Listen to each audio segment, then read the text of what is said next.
Septemba tarehe 2 mwaka wa 2017, wingu jeusi lilining'inia katika shule ya upili ya Moi Girls Kibra.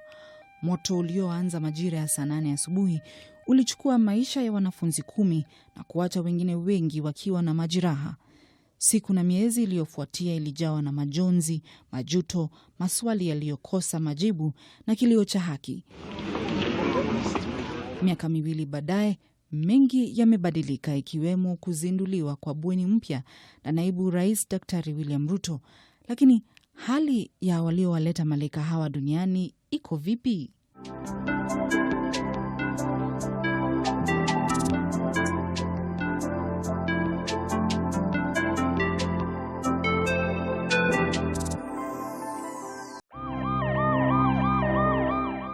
Septemba tarehe 2 mwaka wa 2017, wingu jeusi lilining'inia katika shule ya upili ya Moi Girls Kibra.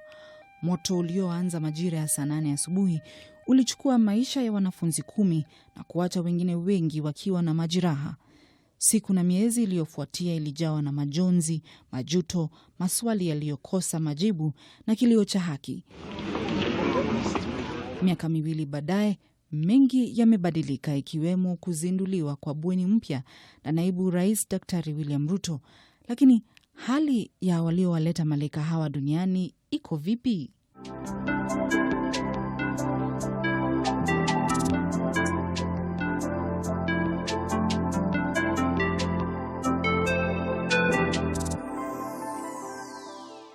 My name is Clara Asiko.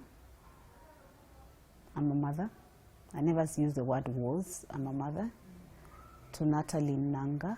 Natalie Nanga, mwanafunzi aliyekuwa kidato cha kwanza na umri wa miaka 15, alikuwa mwanawe Clara Asiko wa kipekee. Natalie was my best friend. That's the best way I can put it. Mwaka wa 2017 ulikuwa mwaka wake wa kwanza katika shule ya upili, na ijapokuwa alipenda shule yake kwa sababu zisizoeleweka, hakutaka kurejea shuleni kwa kipindi cha muhula wa 3, ila mamake Clara alinena naye na kumshurutisha arejee shuleni na akakubali. I remember actually I was doing my hair before she left for school, and she told me, don't put away those braids, the ones that have remained, that's the first thing I will use when we close school. So I actually put the braids somewhere because she told me that day one, that's what I will use. So you can imagine 3 days into her school term. And then we get the incident, and here we have a whole lot of plans. I could see the braids there. This is what she wanted to use, but her cousin used them instead. Siku 3 baada ya muhula wa 3 kuanza na Jumamosi ya giza ikawadia, Clara alifahamu kuhusu mkasa wa moto shuleni Moi Girls kupitia kundi la mtandao wa kijamii wa WhatsApp. To my understanding, it sounded like somebody was playing in the laboratory and something just went off. So I expected something very small. Actually, when I got to the school gate, the first thing I saw were like 4 ambulances, and the gates were locked. Na kama kila mzazi alimtafuta mwanawe kwa hamu. I walked to the class teacher because I knew him, and I asked him, where is my daughter? Then he asked me, who's your daughter? I said, Natalie Nanga. Then he asked me to stand aside. I said, okay. Where is my daughter? When we were taking roll call, we didn't see her. Hakukata tamaa ya kumuona mwanawe wa kipekee akiwa hai. I sat in one place and I told anyone who came to see me or who cared to talk to me that I know my daughter very well. If I'm to move from one point and she came and she didn't find me, she just asked me, Mom, you couldn't even wait for me for 5 minutes. Alipokuwa hapo, jamii na marafiki wake walizunguka hospitalini kadhaa mjini Nairobi wakimsaka Nanga. Aidha, tukia la siku iliyofuata Jumapili liliibua hisia za matumaini. We were told there's a girl that is sick, that is burnt in Nairobi Women's, and nobody can identify her. So if I could go and identify. It took a while. When they even tried to open, I just said, that's not Natalie. Kwa muda wa wiki moja, Clara hakusikia lolote kuhusu mwanawe, na ikambidi kuelekea katika chumba cha kuhifadhi maiti cha Chiromo baada ya chembechembe zake za DNA kuchukuliwa. I remember very well because I will never forget. Johansson Odo just read. I remember Natalie was the first name on the list. I remember very well. We just sat and they said, we're able to match the DNA to the bodies and this is what happened. Hakujua la kufanya. Ulimwengu wake ulijazwa na giza totoro. I don't think even I was thinking. I think I was in shock, numb, and I was just like, I don't know, I just felt like the whole world has just crashed on me. Alimuuliza Maulana maswali si haba. I was so angry at God. In fact, I think you want somebody to pray and I'm like, why are we praying? One of the things that I quoted most was that widow that the only son died. And when Jesus saw the pain, even Elisha, the resurrected, was like, I'm just like that widow. I only have Natalie. So just the only thing you can do is bring back my child to me. But I can imagine it didn't happen. Then I asked myself, okay, this Bible that I've been reading all these years, these miracles, kwani they happen to who and don't they happen to? Na kisha akajiuliza binafsi maswali mengi. Sometimes I still ask myself, what is that thing that I did that is so wrong that the punishment or the reward that I had to receive was my daughter? Iwapo umempoteza mpendwa wako wakati wowote maishani, basi unafahamu fika kuwa kipindi kigumu zaidi huwa wakati baada ya hafla ya mazishi kila mtu anapoondoka. Came Monday. Now that is when the reality started. Now that is when I think I felt pain. Actually, I think I felt pain that I can't even put it in words at all. And what used to happen is that most of my friends, I used to live in a house up. Most of my friends used to come because why? They were scared that I would just throw myself over. Hali yake ilidorora na hata akalazwa hospitalini wakati mmoja kwa kipindi cha siku 10. Lakini kwa sasa hali yake vipi? This is my new normal. Let's put it that way. It's my new normal. Every time I think about this pain, every time I think about this grief, every time I remember that, yes, there's Natalie, but I can't see her. You know, sometimes you tell yourself, miracles happen. Maybe mine shall be the first miracle. I'll wake up one day and I find her there. Then you wake up and it's still the same. That picture that I put at the corner that I keep on looking at every day is the same picture there. Aidha wakati mwingine yeye hujilaumu. One thing I told myself, you mean I was sleeping and I slept through the night and my daughter was struggling for her life. And that's something that I'm finding, it is 2 years, yes, but I'm finding it a bit difficult to forgive myself for. Nothing about, it's not my fault, I know. But I keep asking myself, what kind of mother was I? Watu wengine pia humpa wakati mgumu. I think the most insensitive comment, the most insensitive Christians, where everything worketh together for your good. Hey, my baby is dead, burnt beyond recognition. I can't even tell if this is Natalie. I remember my beautiful girl the way she was, and then you tell me everything worketh for my good. Hata hivyo, kila anapokumbuka matukio ya siku hiyo, yeye hujawa na msongo wa mawazo. Naye ana ombi moja tu. I wish justice could be done and be done faster, because justice delayed is just like justice denied. Because at the end of the, it will give us one closure, you know, to know exactly why did you do it. Tunaelekea kwa nyumba yake Jason Mose, babake Esther Neema, aliyekuwa na umri wa miaka 15 katika kidato cha kwanza, ambaye pia alipoteza maisha yake katika mkasa huo. She was self-driven, very focused and wanting to achieve and to be the very best that she could become in life. Alitaka kuwa wakili na mwana fashoni. Kama katika kisa cha Nanga, Neema pia hakutaka kurejea shuleni, ila alirejea, na siku 3 baadaye mkasa wa moto ukashuhudiwa. When I was told that there's a fire, that's when I checked my phone. There were messages from friends, from people who wanted to reach out to find out whether Neema, she's safe or she's okay. And I was unable to answer them. Jason alielekea moja kwa moja hadi katika shule ya Moi Girls. I got worried when I was told that 7 girls have died. Lakini kulikuwa na matumaini, kwani marafiki wake Neema walimueleza kuwa alifanikiwa kuondoka katika bweni lililotekea. Ila kufika majira ya dhuhuri, Jason hakuwa amemuona mwanawe, naye pamoja na wazazi wengine walijawa na masikitiko. Hivyo wakaamua kutizama mili iliyokuwa imechomeka ili kubaini iwapo wangeweza kuwatambua. They opened one of the body bags, and we looked. Actually, they were banned beyond recognition. So they told us they're all the same. So we, at that point now, the parents, we said now there's no point of looking at all of them. Hakukata tamaa. Ni sharti Neema angekuwa hai.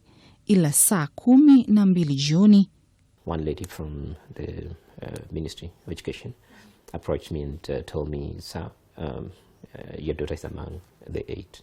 Hakuamini alichoambiwa. I was not satisfied with the answer that I was given, and I had to go. I didn't sleep, actually. I waited for morning. At 5 o'clock, I went to from one hospital to another to try and find her, but I didn't find her. When Dad came home, and we were expecting him to come with Neema, but there was no sign of her. So it was me and my niece, the daughter to my cousin. He sat us down and he told us the sad news that Neema had passed away. Na kama katika kisa cha Clara, baada ya wiki moja matokeo ya chembe-chembe za DNA yalikuwa tayari, na sasa ikakuwa wazi kwamba mwili wa Neema ulikuwa mmoja wa mili iliyokuwa inahifadhiwa katika hifadhi ya Chiromo. I didn't believe it. I didn't take it. It's painful news, and as a parent, you're hoping that she could be somewhere. It was on the day of the burial that it hit me that Neema was actually gone. When I traveled out of the country, I still bought stuff for her. Safari haijakuwa rahisi. When I tried to sleep at night, I would have dreams about Esther. Some instances she's running towards me, she's saying she's missed me, and in some instances she's burning in fire, she's calling for help. I have dreams where she's running towards me, she's happy, and it's very real scenarios and situations where she's running and she's telling me something, and this makes it a bit hard to believe 100% that she's gone. First time I was in a day school because I didn't want to join boarding because of what had happened to Neema, but I thought in second term I could handle the boarding school, so I joined Rockfields Senior School. I would be on the road driving. I'm not seeing the other motorists, and at one point I drove into a roundabout. The vehicles were coming. You know, the way our roundabouts are busy, and by the grace of God, nobody got hurt, and I was not hit by another car. But I just drove through, and at that moment, you are not in your right senses. Wakumbuka nilikuwa nimekueleza kuwa Jason alikuwa ameelezwa kwamba Neema alikuwa ameondoka katika bweni. Hivyo ni nini kilichotendeka? I met one girl who told me actually she went back to look for a friend who was in the dormitory. She was thinking she was in the dormitory, and she went back for her. And for me, when I heard that, of course, as a parent, you're like, why did she have to go back?